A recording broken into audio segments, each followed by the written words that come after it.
Welcome back to GearUpWindows. In this video, I will show you how to change default apps in Windows 11.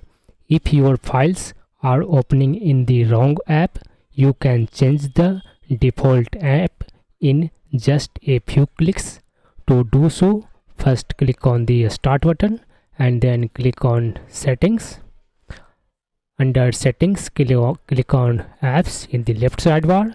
On the right, you will see Default Apps. Click on this one. After that, under Set Defaults for Application, search for app you want to set default, such as Chrome browser. Type Chrome as example, and in the search result, click on this one app.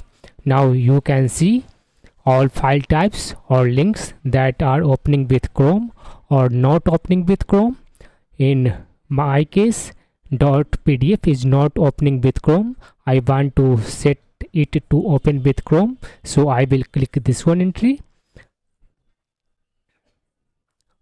In the pop-up, select Chrome and click on this one Set Default button.